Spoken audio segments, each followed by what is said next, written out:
អរគុណសូមព្រះអង្គប្រទានពរអរព្រះគុណព្រះយេស៊ូវគ្រីស្ទសូមគោរពជម្រាបសួរពួកជំនុំនៃព្រះអង្គម្ចាស់ទាំងអស់គ្នា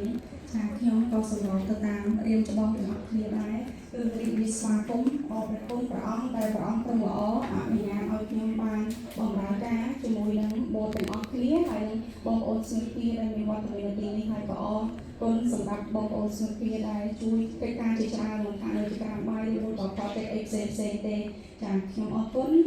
សូមព្រះអង្គប្រទានពរអ្នកទាំងអស់គ្នា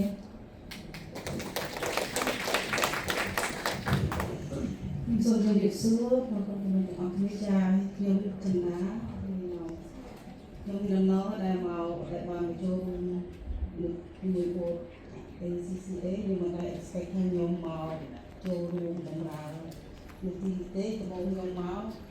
just មកទីនេះក៏អីវ៉ៃមកទៅមកជាប់បដៅទៅហើយប៉ុន្តែខ្ញុំមានដំណរទៅឆ្ងាយណាស់ពួកយើងបើកមកទីនេះមកពីតែ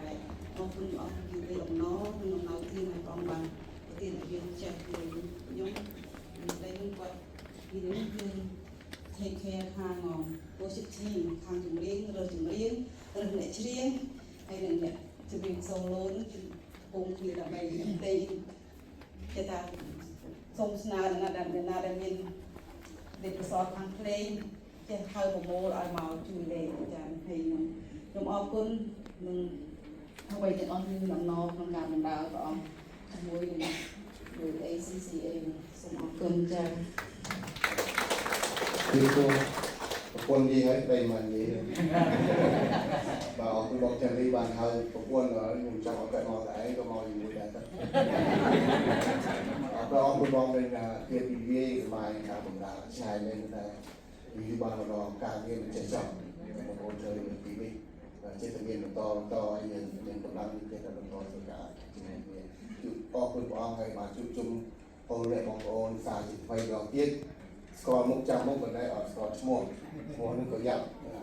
ក្រៅពីប្រពន្ធកូនអត់តែចាំប្រហែលអរគុណបងហើយយើងជួបគ្នាតទៀតហើយស្វែងរកដល់ព្រះជាម្ចាស់បាទ ចាសសូមជម្រាបសួរដល់អង្គពូមីងបងស្រីបងប្រុសទាំងអស់គ្នានាងខ្ញុំឈ្មោះសំអាតសុគី